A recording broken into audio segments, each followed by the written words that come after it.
What's up, guys? This is TheKephas.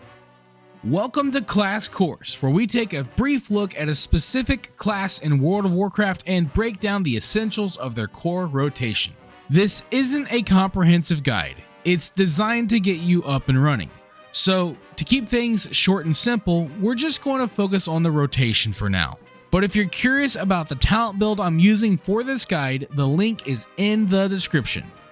Today we're going to talk about how to play a Windwalker monk in patch 11.1 of the War Within. Windwalker monks have multiple resources, a number of random effects to keep track of, and a fair amount of build variety, so it might seem like a lot at first, but I'm going to try to keep things as simple as I can to help get you started with the basics. The first thing we need to talk about is your mastery, which is called combo strikes. This will increase the damage of your ability if it's not a repeat of the previous ability.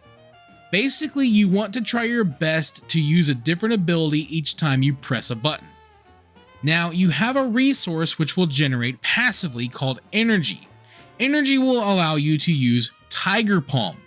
Each time you use Tiger Palm, you will generate chi. You can have up to 6 chi at a time, and most of your other abilities will require the use of chi. So use Tiger Palm to generate chi and don't generate more than you can have at a time. So you're going to want to spend your chi on Strike of the Windlord, Fists of Fury, Rising Sun Kick, and Blackout Kick. Aside from Blackout Kick, these other abilities all have a cooldown. So generally speaking, you're going to want to prioritize using them over Blackout Kick. Now, when Fists of Fury and Rising Sun Kick are on cooldown, you'll be able to use Whirling Dragon Punch. So use this ability whenever it's available. Now, if you've taken the Slicing Winds talent, then you can use this whenever it's available. Like Whirling Dragon Punch, this does not consume chi. And when you're fighting multiple targets, you can also use Spinning Crane Kick as well. For the most part, you're going to be following this loop of generating and spending chi. But you also have a number of random effects to look out for. For example, using Tiger Palm has a chance to activate Blackout Kick with an exclamation point. This allows your next Blackout Kick to consume no chi. You can have up to 2 charges of this at a time. So try and use this whenever it's available, especially if you have 2 stacks. Tiger Palm will also activate a charge of Teachings of the Monastery.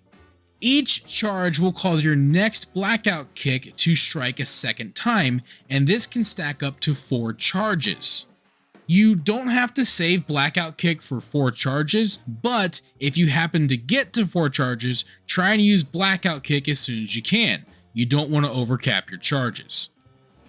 As you spend chi, you have a chance to activate Dance of Chi-Ji. This will make your next Spinning Crane Kick free to use. Similar to the Blackout Kick proc, this can have up to 2 charges. So you want to try to use Spinning Crane Kick whenever this is active, even if you're only fighting 1 target.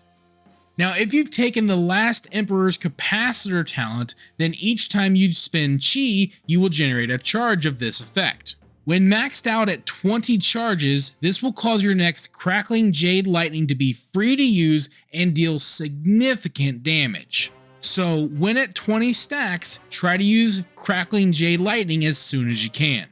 Now, if you're following the Conduit of the Celestials hero path, then Strike of the Windlord will become your highest priority, because whenever you use it, it will activate Heart of the Jade Serpent. This will temporarily reduce the cooldown of a number of your other abilities, allowing you to use them sooner.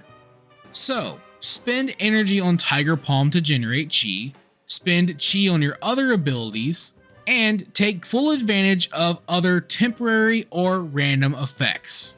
And that just leaves your offensive cooldowns.